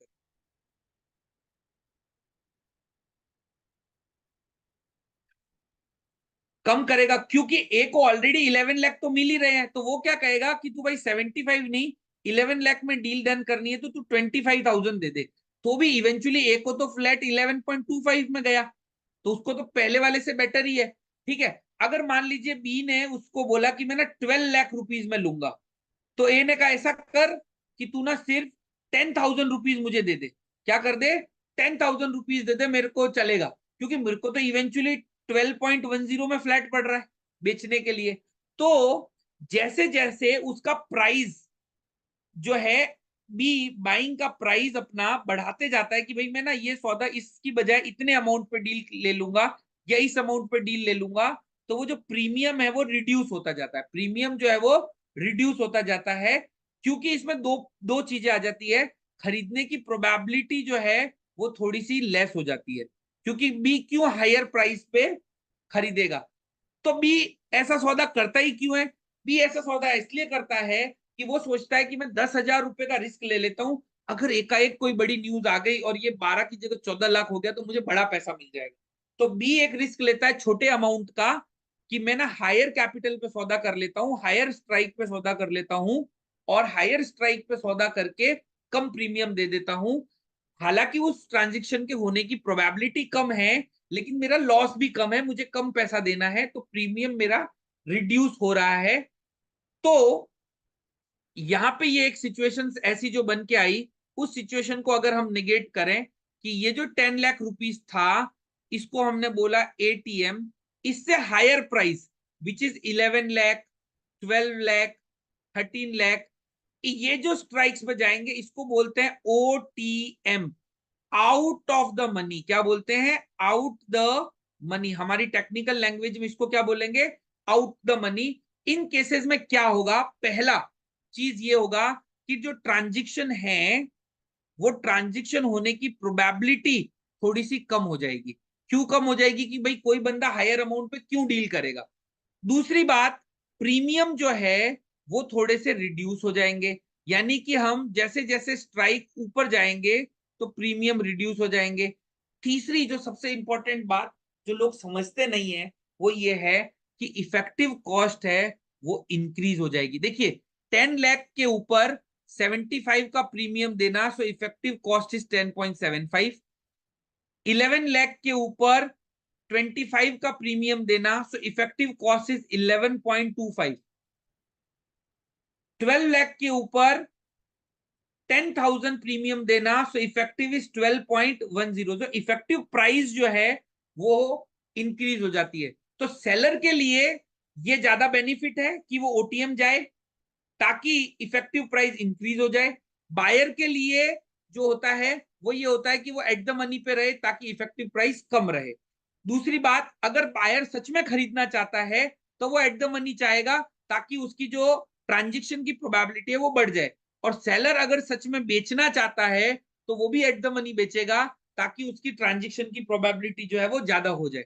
ठीक है, तो इसको हम लोग बोलते हैं ओटीएम। तो ओटीएम में जब जाते हैं, आउट ऑफ द मनी जाते हैं, तो क्या होता है? ट्रांजेक्शन के होने की प्रोबेबिलिटी कम हो जाएगी, प्रीमियम थोड़ा कम हो जाएगा, और कॉस्ट इफेक्टिव जो है वो इंक्रीज हो जाएगी। अब इसी सिनारियो को ऐसा थोड़ा सा लेके चलते हैं कि 10 लाख का फ्लैट था, 75,000 का प्रीमियम लग रहा था। ठीक है, बी ने कहा कि मेरे को 9 लाख रुपीज में चाहिए। क्या चाहिए? 9 लाख रुपीज में मेरे को ये ट्रांजेक्शन करना है। ठीक है, तो ए ने बोला वाह। फिर से ए ने बोला कि स्मार्ट तो यही है, अभी प्राइस साला 10 लाख रुपए चल रहा है, 10 लाख रुपीज अभी करंट प्राइस है, और ये कह रहा है कि 9 लाख रुपीज में मैं ले लूंगा, तो होशियार तो यही है, मैं क्यों दूं भाई 9 लाख रुपीज में। पर फिर ए के दिमाग में एक सवाल आया कि यार चलो एक काम करता हूँ, मैं ना एक दिमाग लगाता हूँ। मैं क्या करता हूँ, अभी प्राइस तो 10 लाख रुपीज है, तो 1 लाख तो ये ऑलरेडी मुझसे कम ऑफर कर रहा है, तो मैं क्या करता हूँ 1 लाख रुपए तो ये कर लेता हूँ, प्लस इसको कहता हूं कि तू 50,000 रुपया और दे दे, 50,000 और दे दे। अब वो 50,000 और क्यों मांगता है, वो 75 से कम क्यों मांगता है? क्योंकि अगर यहाँ पे वो 75 मांगेगा तो इफेक्टिव 1.75 प्रीमियम मांगेगा। ठीक है, अगर 1.75 मांगा तो वो तो क्या कहेगा कि 10 लाख करके 75 ही कर ले। भाई अगर उसने बोला कि तू मुझे 1 लाख प्लस 75 दे, 1.75 दे, तो फिर तो बी यही कहेगा कि भाई 10 लाख और 75 ले ले ताकि मुझे अभी 75 ही देना पड़े। तो वो क्या करता है कि 75 की जगह थोड़ा कम मांगता है, 50,000 मांग लेता है। तो वो क्या कहता है कि तू मुझे ना 1.5 का प्रीमियम दे दे। 1.5 का अगर तू मुझे प्रीमियम दे देगा तो क्या होगा, मैं तेरे को ये 9 लाख में दे दूंगा। सो ए को 9 लाख रुपीज में जाने की प्रोबेबिलिटी थोड़ी सी बढ़ गई, प्लस उसको 1.5 का प्रीमियम मिल गया तो उसको तो 10.5 रुपीज मिल रहा है, तो उसको उस प्राइस से ज्यादा मिल गया। तो ये जो 1 लाख रुपए जो डिफरेंस है अभी से, इसको हम लोग बोलते हैं इंट्रेंसिक वैल्यू। क्या बोलते हैं? इंट्रेंसिक वैल्यू उस ऑप्शन के प्रीमियम में। और ये जो 50,000 है इसको बोलते हैं प्रीमियम। क्या बोलते हैं? प्रीमियम। या तो इसको हम लोग बोलते हैं टाइम वैल्यू। अभी तक हमने जितनी बात करी ये सिर्फ टाइम वैल्यू थी, इसका प्राइस में कोई रिफ्लेक्शन नहीं आ रहा था। इसके ऊपर जो हमने 25 के बोला या 10 के बोला, everything is time value. But here 1 lakh rupees तो ऑलरेडी फ्लैट का प्राइस डिस्काउंट किया जा रहा है। तो ये जो 1 लाख रुपीज है इसको बोलते हैं हम लोग इंट्रेंसिक वैल्यू। क्या बोलते हैं? Intrinsic value. और उसके ऊपर ये जो 50,000 एक्स्ट्रा दिया जा रहा है इसको बोलते हैं प्रीमियम। और ये दोनों मिला के 1.5 लाख रुपीज में नेट प्रीमियम हमारा डिसाइड हुआ, that is the time value. और ये हो गया हमारा नेट प्रीमियम। तो इस नेट प्रीमियम में दो कंपोनेंट है, एक है इंट्रेंसिक वैल्यू, एक है टाइम वैल्यू। इंट्रेंसिक वैल्यू क्या होगी कि भाई कितने डिस्काउंट पे डील हो रही है। मान लीजिए निफ्टी अभी 22,000 चल रहा है और आप डिस्कशन 21,500 का करते हो, तो जो 500 रुपए है that is the intrinsic value. ठीक है, और उसके अलावा जो प्रीमियम है वो premium is the time value. तो ओवरऑल नेट प्रीमियम जब आप सपोज कीजिए कि 10 लाख रुपीज पे उससे 9 लाख पे गए, तो उसने कहा 1 लाख रुपीज तो डिफरेंस का और 50 के प्रीमियम, तो 1.5 मुझे दे दो। उसने कहा नहीं मेरे को तो 8 लाख में खरीदना है। तो ए ने क्या दिमाग लगा, अच्छा तो 2 लाख रुपए, 2 लाख रुपीज तो प्रीमियम ले लेते हैं, प्लस इसके ऊपर 25 के और ले लेते हैं, तो इफेक्टिव 2.25 ये प्रीमियम हो गया। तो ये जो प्राइस होती है जो स्पॉट प्राइस से कम प्राइस में डिस्कशन किया जाता है, इसको बोलते हैं हम इन द मनी। क्या बोलते हैं? इन द मनी या ITM। क्या बोलते हैं? In the money. इस केस में क्या होगा, प्रीमियम हाई होंगे, प्रीमियम थोड़े से बढ़ जाएंगे, लेकिन प्रोबेबिलिटी ऑफ ट्रांजिशन भी इंक्रीज हो जाएगा, प्लस इफेक्टिव कॉस्ट जो है वो रिड्यूस हो जाएगा। कैसे रिड्यूस हो जाएगा? देखिए 9 लाख पे डील हो रही है, 1.5 का प्रीमियम दिया जा रहा था, इफेक्टिव प्राइस इज 10.5, जो कि यहां पे थी 10.75, हियर 10.25। तो इफेक्टिव प्राइस जो है वो आपकी रिड्यूस हो जा रही है। तो बेसिकली अगर आप करंट मार्केट प्राइस पे डिस्कशन करते हैं, और इसको अगर मैं समअप करूं तो आप समअप देखिए, करंट मार्केट प्राइस पे डिस्कशन करते हैं तो इसको हम लोग बोलते हैं एटीएम स्ट्राइक। क्या बोलते हैं? ATM strike. और ये जो होता है ये होता है हमारा टाइम वैल्यू प्रीमियम। ठीक है, time value premium. ATM strike पे क्या है, सब कुछ इवन इवन इवन। इससे ज्यादा हायर प्राइस पे अगर हम जाएंगे, और ये सारी कॉल ऑप्शन की बात हो रही है, हायर प्राइस पे जाएंगे उसको बोलते हैं हम OTM। उस केस में क्या होगा, प्रीमियम जो है वो कम हो जाएंगे, प्रोबेबिलिटी जो है वो कम हो जाएगी, और इफेक्टिव कॉस्ट जो है वो इंक्रीज हो जाएगी। अगर इससे लोअर वैल्यूज पे जाएंगे तो उसको बोलते हैं ITM, इन द मनी। इसमें प्रीमियम जो है वो थोड़े से हाई हो जाएंगे, प्रोबेबिलिटी जो है वो थोड़ी सी हाई हो जाएगी, लेकिन जो इफेक्टिव कॉस्ट है वो रिड्यूस हो जाएगी। ठीक है, तो इस तरीके से ये जो पूरा कॉल ऑप्शन जो है वो डिजाइन किया जाता है। अब मैं ना आपको एक सेकेंड के लिए ऑप्शन चेन एक्चुअल दिखाता हूं, जिसमें आपको ये चीजें शायद थोड़ी सी देखने में आएगी। तो मैं आपको ऑप्शन चेन जो है वो एक बारी के लिए दिखाता हूं तो आपको अ, थोड़ा सा ये चीजें समझ में आ जाएंगी। तो ये आपको ना ऑप्शन चेन दिख रही है। तो इस ऑप्शन चेन में अभी अभी हम सिर्फ जो चीजें समझे हैं केवल उसी चीज को इंटरप्रेट करेंगे, बाकी चीजें हम बाद में देखेंगे। तो अभी जो निफ्टी है आप यहाँ पे देखिए, निफ्टी का जो प्राइस है वो आपको दिख रहा होगा 22146। ये देखो यहाँ पे आपको प्राइस दिख रहा है 22146, है ना। तो ये 22146 के आसपास जो होगा that is called at the money. तो यहाँ पे देखिए ये दो पार्ट में डिवाइडेड है। ये जो पूरा लेफ्ट साइड वाला जो पार्ट है ना, ये इधर वाला, ये पूरा कॉल वाला पार्ट है। ये जो पूरा है वो कॉल वाला पार्ट है। तो जहां पे ये जो स्ट्राइक है इसको हम लोग बोलते हैं एटीएम। क्या बोलते हैं? अच्छा, ये आज की एक्सपायरी है, मैं थोड़ा ना अगली एक्सपायरी सिलेक्ट कर लेता हूँ सो दैट थोड़ा सा कंफ्यूजन ना रहे। Let me select the 21st March expiry. ठीक है, चलिए। तो ये जो स्ट्राइक है इसको हम लोग बोलते हैं एटीएम। इस एटीएम से ये नीचे की तरफ आप जाएंगे इसको बोलेंगे ओटीएम, ऊपर की तरफ जाएंगे इसको बोलेंगे हम आईटीएम। ये जो दिया हुआ इसको बोलते हैं स्ट्राइक, जिनके ऊपर सौदा किया जाता है। तो अब निफ्टी में हर 50 का मल्टीपल एक स्ट्राइक है। अब ऐसा नहीं है कि हम रैंडम कोई भी भाव पे जाके हम कहेंगे 22030 पे मेरा को तो सौदा करना है या 22115 पे करना है, तो ऐसा नहीं होता है। तो एक्सचेंज ने एक 50 के मल्टीपल्स को डिसाइड किया हुआ है। अब आप एक चीज देखो कि ये जो 22200 का प्रीमियम देखो कितना है, इसको बोलते हैं प्रीमियम। ये एलटीपी जो लिखा हुआ है ना, इसको हम लोग बोलते हैं प्रीमियम। क्या बोलते हैं? प्रीमियम। तो ये जो 157 है दैट इज टाइम वैल्यू। अगर हम मान लेते हैं कि अभी निफ्टी 22200 पे ही है, ठीक है, so this is called time value. इससे नीचे जाओगे तो देखो प्राइस बढ़ रही है। हमने बोला ना जैसे इन द मनी जाएंगे तो ऑप्शन का प्राइस बढ़ते जा रहा है। देखो ऑप्शन का प्राइस कंटिन्यूअसली इंक्रीज हो रहा है। नीचे देखो ऑप्शन का प्राइस कंटिन्यूअसली रिड्यूस हो रहा है। लेकिन इफेक्टिव प्राइस देखो 22,000 पे 157, तो कितना हुआ? 200 प्लस 157, सो इफेक्टिव इज 22357। जबकि देखो 21,900 का प्राइस देखो कितना है, 366। तो 21,900 प्लस 366 आप करेंगे तो कितना आएगा? 22266। देखो इफेक्टिव प्राइस कम हो गया। यहाँ पे देखो 22,500 का प्राइस 42 है। अगर आप 22,500 में 42 ऐड करेंगे तो 22542, तो इफेक्टिव प्राइस देखो इंक्रीज हो गया। तो नीचे जाने पे प्रीमियम रिड्यूस हो रहा है, देखो ध्यान से, प्रीमियम रिड्यूस हो रहा है। इफेक्टिव प्राइस जो है वो आपकी इंक्रीज हो रही है। ऊपर जाने पे प्रीमियम इंक्रीज हो रहा है लेकिन इफेक्टिव प्राइस जो है वो आपकी रिड्यूस हो रही है। तो ये होता है ऑप्शन का प्राइस। जो हम बात करते हैं ना ऑप्शन का प्राइस कितना है, प्राइस कितना है, प्राइस कितना है, इस प्राइस के अंदर दो कंपोनेंट होते हैं। अगर ओटीएम है तो सिर्फ टाइम वैल्यू होगी। अच्छा यहाँ पे देखो ये 219,900 है, इसका प्राइस कितना है? 366। और अभी मार्केट चल रहा है लेट से 22200।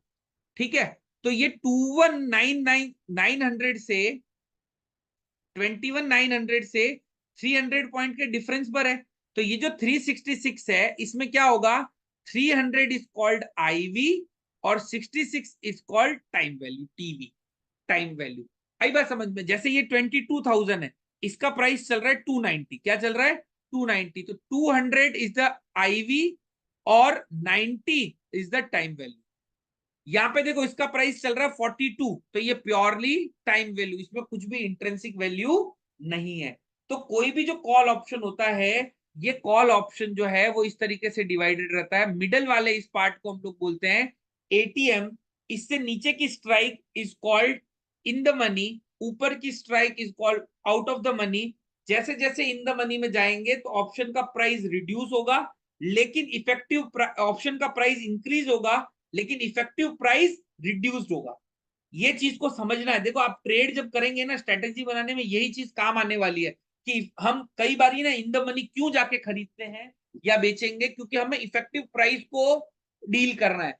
तो जब आप इन द मनी जाते हैं, थोड़ा कम प्राइस पे, कम स्ट्राइक पे जाते हैं, तो प्रीमियम तो हाई होते हैं लेकिन प्रोबेबिलिटी ऑफ ट्रांजेक्शन बढ़ जाता है और इफेक्टिव प्राइस रिड्यूस हो जाता है। तो जब एक ऑप्शन बायर होता है जिसको एक्चुअली खरीदना ही है, तो वो क्या करता है, थोड़ा इन द मनी खरीदने की कोशिश करता है। आप एक चीज देखिए, आज मार्केट जो है वो लेट्स से 150 पॉइंट्स मूव करी, उस 150 पॉइंट में देखो इसका प्राइस 86 मूव करा है, जबकि ये 73 करा है, 74 60, देखो कीप ऑन रिड्यूसिंग, ये रिड्यूस हो रहा है।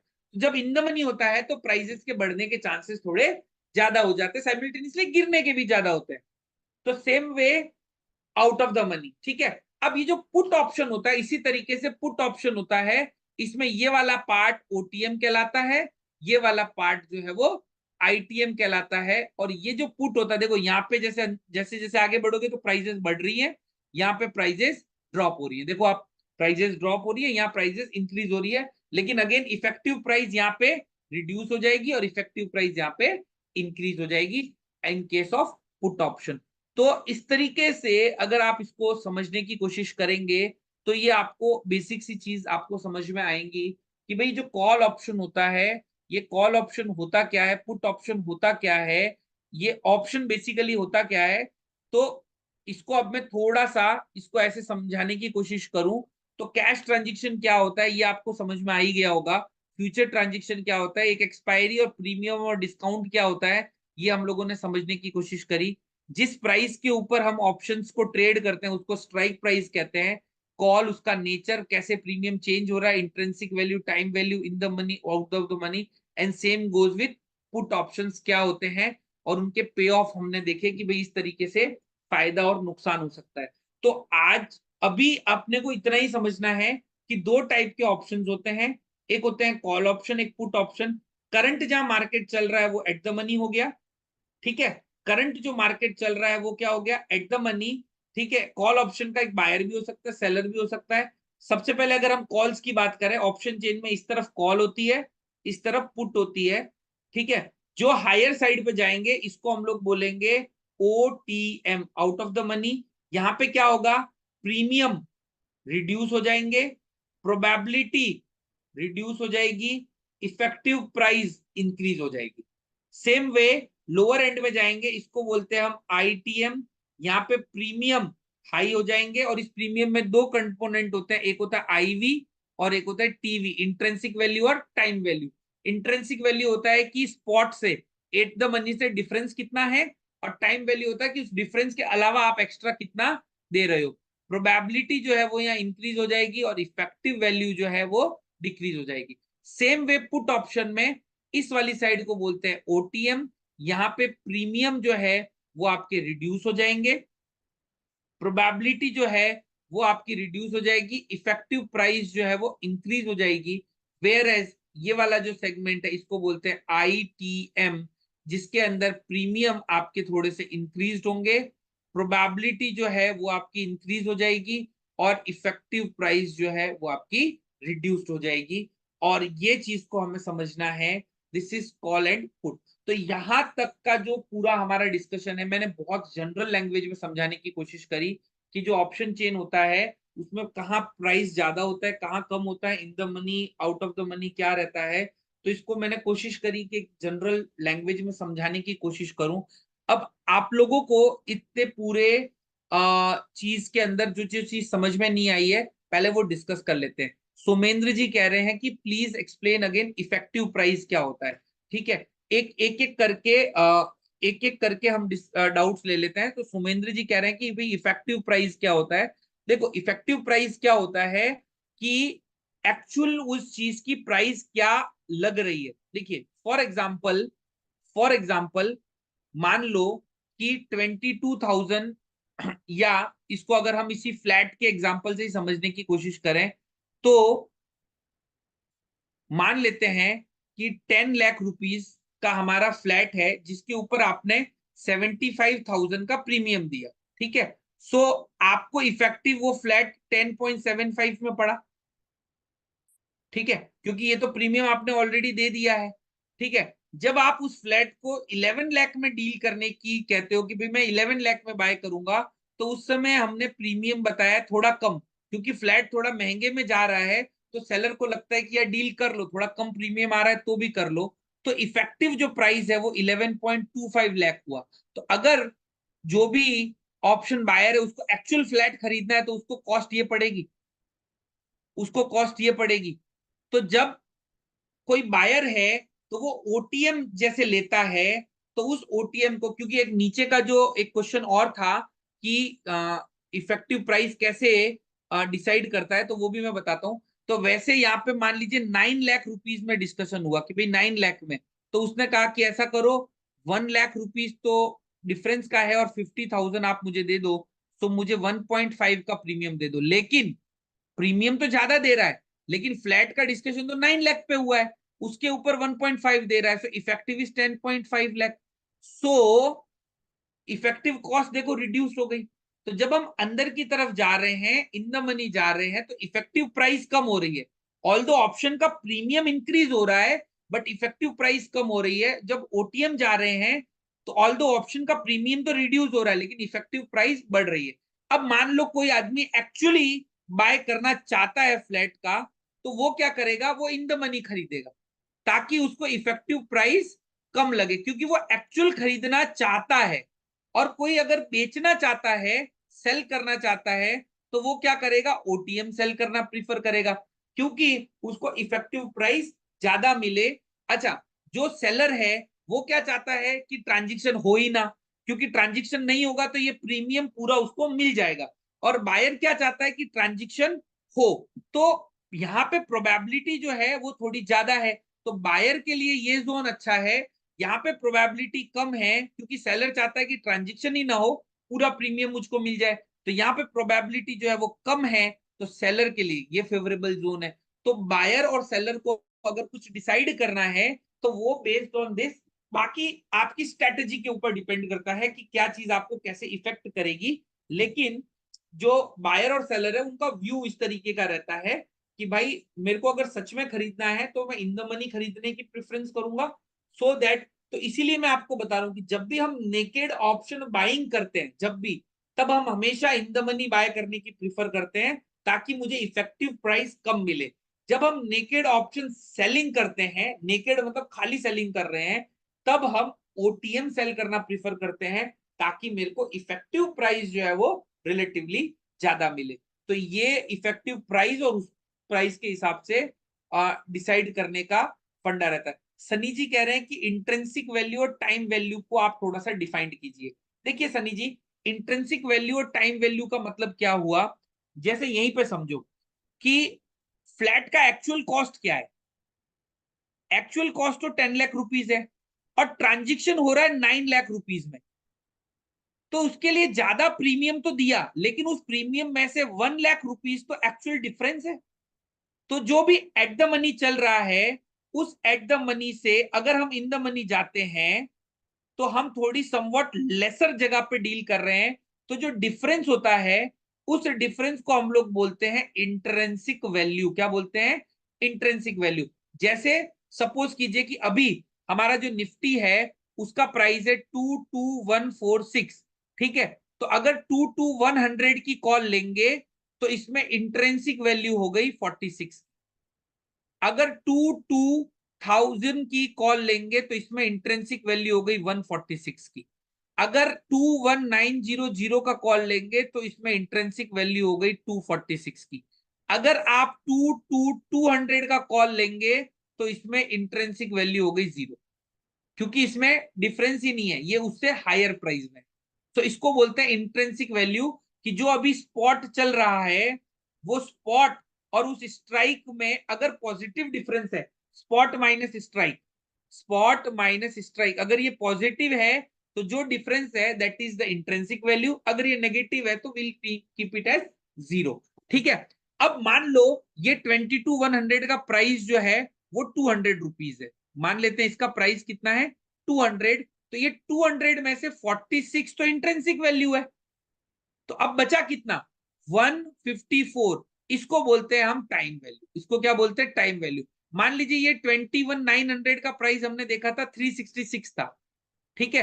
तो ये 366 में 246 तो इंट्रेंसिक वैल्यू है, तो बचा कितना 120, इसको बोलते हैं अपन टाइम वैल्यू। अब मान लीजिए 22,200 इसका प्राइस है 130 रुपीज, कितना है 130, तो इसमें इंट्रेंसिक क्या है 0, तो टाइम वैल्यू क्या हो जाएगा 130 rupees. This is called time value. तो इसको हम लोग बोलते हैं इंट्रिंसिक वैल्यू और टाइम वैल्यू। तो इंट्रिंसिक वैल्यू हमेशा इन द मनी में होगी, ओटीएम में सिर्फ टाइम वैल्यू होगी, ठीक है। और जो भी स्पॉट से डिफरेंस होगा इन द मनी का, स्ट्राइक का, that is called intrinsic value, और उसके अलावा जो प्रीमियम बचा है उसको बोलते हैं अपन time. Sir, OTM IV high, ITM IV low related to same logic with effective value, और इज देयर आईवी के बारे में नेक्स्ट सेशन में बहुत डिटेल्ड में चर्चा करने वाले हैं। तो अभी क्योंकि मैं उसको डिस्कस करूंगा तो बहुत सारे लोगों के अलग अलग डाउट्स राइज हो जाएंगे। तो आईवी, ओपन इंटरेस्ट, इसके बारे में हम बहुत डिटेल्ड में विक्स इसके बारे में बात नेक्स्ट सेशन में करने ही वाले हैं। तो मैं रिक्वेस्ट करूंगा कि अभी अभी जितना यहाँ तक डिस्कस किया उसके रिलेटेड अपन डाउट करें, वरना क्या होना, मैं कुछ बताऊंगा वो थोड़ा सा हायर वाला अभी बता दूंगा, लेकिन फिर वो बहुत सारे लोगों को फिर डाउट राइज हो जाएगा। नेक्स्ट क्लास में हम आईवी के बारे में बहुत डिटेल में डिस्कस करने ही वाले हैं। So as seller we are after time value, okay. हाँ, तो अगर हम सेलर हैं, नेकेड सेलर है, ठीक है, अगर हम नेकेड सेलर है तो हम हमेशा टाइम वैल्यू के पास जाएंगे, इफेक्टिव प्राइस बढ़ाने की तरफ जाएंगे।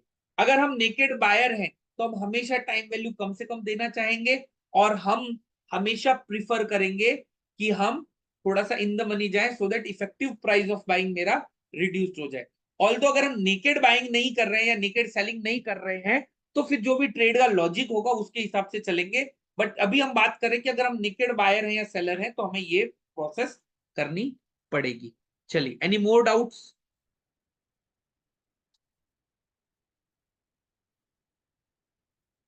सो यहां तक आपके दिमाग में एक पिक्चर क्लियर हो जानी चाहिए कि दो टाइप के ऑप्शंस होते हैं, कॉल ऑप्शंस और put option. Call option usually हम तेजी के लिए, मतलब मार्केट की अपवर्ड मूवमेंट के लिए यूज करते हैं, पुट ऑप्शन मार्केट की डाउनवर्ड मूवमेंट के लिए यूज करते हैं। जो मिडल में है that is ATM. In the money, out of the money क्या होता है ये समझ में आना चाहिए। प्रीमियम क्या होता है ये समझ में आना चाहिए। प्रीमियम के अंदर दो टाइप के कंपोनेंट होते हैं, टाइम वैल्यू और इंट्रिंसिक वैल्यू। वो क्या होता है, जब इन द मनी होता है तब दो कंपोनेंट होते हैं, ओटीएम में केवल एक ही कंपोनेंट होता है। ये हमको पता होना चाहिए। यहाँ तक चीजें आपको क्लियर होनी चाहिए। एच के मोहन जी कह रहे हैं, does it mean that on expiry all ITM should be intrinsic value? Yes. और देखिए आज थर्सडे है तो मैं आपको ये दिखा भी सकता हूँ। जस्ट वेट, जस्ट आप एक चीज, एक मोमेंट का मुझे टाइम दीजिए, मैं आपको शेयर करता हूं तो आपको ये चीज दिख भी जाएगी। आपको ये स्क्रीन दिख रही होगी, तो आप देखिए। अब मैं ना आज की एक्सपायरी चूज कर लेता हूं क्योंकि आज थर्सडे है, आज एक्सपायरी हो गई। अब देखिए हमारी एक्सपायरी कहां पर हुई है, 22146 पे। तो just look at the price of 22150। देखो 22150, क्योंकि वो ओटीएम हो गया, 22146 पे एक्सपायरी हुई है, 22146 पे हम क्लोज हुए हैं। देखिए इसका प्राइस जीरो है, जीरो है, जीरो है, जीरो है, सब कुछ जीरो है। इसका प्राइस देखो 46 है, इसका प्राइस देखो 146 है।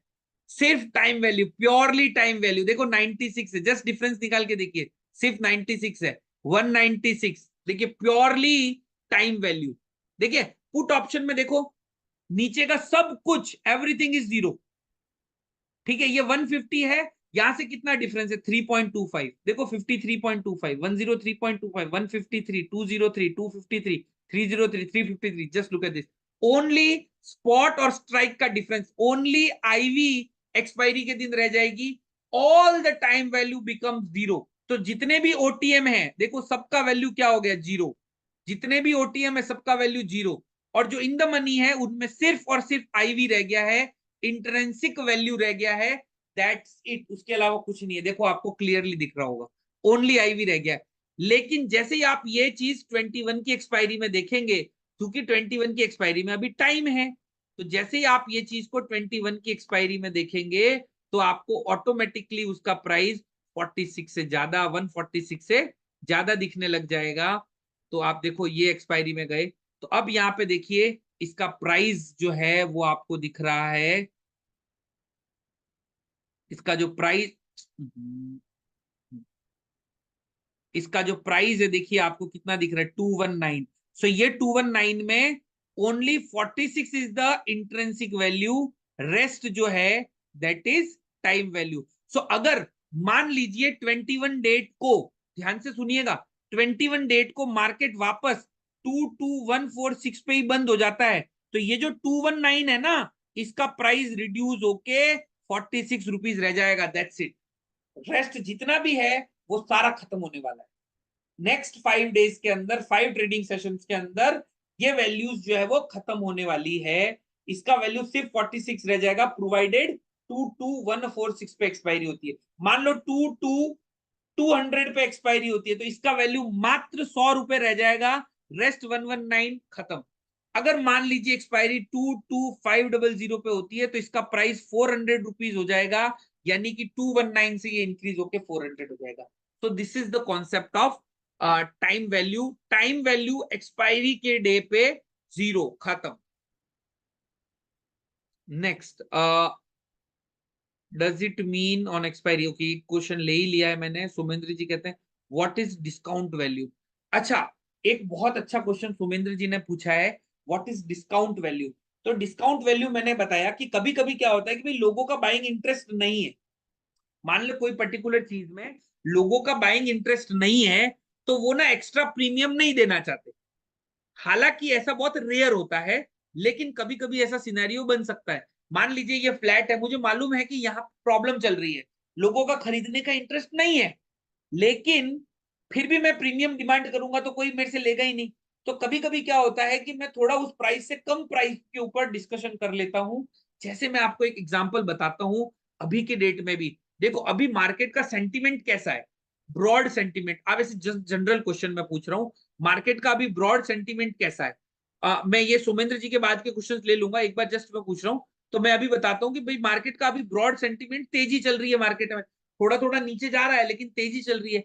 तो आप ये जो पुट के प्राइजेस है ना, इन पुट के प्राइजेस पे एक नजर घुमाइए। देखो, मैं आपको एक सिंपल सा एक चीज दिखाता हूं, तो उससे आपको बहुत क्लियरिटी आ जाएगी। डिस्काउंट बाइंग इंटरेस्ट और ये इंटरेस्ट, देखो अभी हम लोग हैं 22146, लेट अस कंसीडर 22150, ठीक है, राउंड फिगर। तो ये 22150 के कॉल का प्राइस देखो कितना है, 190। जबकि इसके पुट का प्राइस देखो तो जरा कितना है, 122। हम एक ही जगह पर हैं, कॉल का प्राइस थोड़ा ज्यादा दिख रहा है आपको और पुट का प्राइस कम दिख रहा है। इसका मतलब कॉल खरीदने में लोगों का ज्यादा इंटरेस्ट है, पुट खरीदने में कम इंटरेस्ट है, क्योंकि इसका प्राइस कम है। ठीक है, कोई चीज सस्ती मिल रही है, इसका मतलब है लोगों का इंटरेस्ट कम है।